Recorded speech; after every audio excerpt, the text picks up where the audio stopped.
going on, guys? Welcome back to RCeveryday. I am over at the shipping table. Got some sheet metal. I'm gonna make a simple seat for this cab.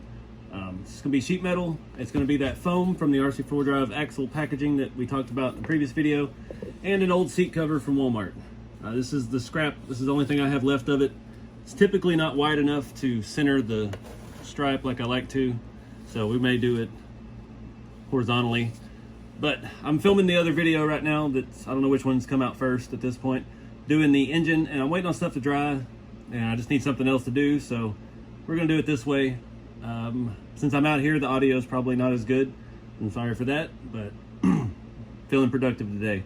So first thing I'm gonna do is we're gonna measure a width in here that fills it out pretty well and get us some metal cut, and we're just gonna bend it, glue some foam to it, wrap it in fabric, and we're going to bolt it to the back of the cab, so it'll come out with the cab.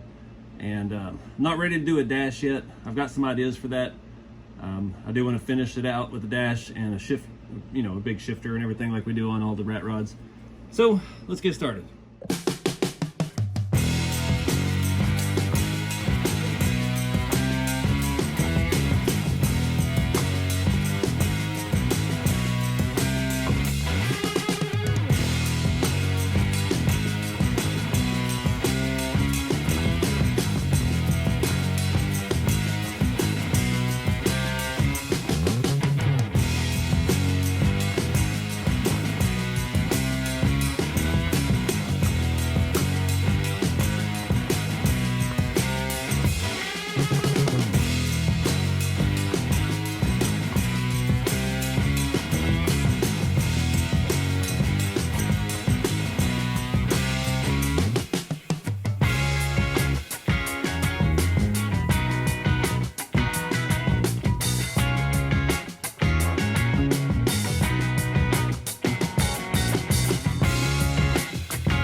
All right, guys, pretty quick and easy.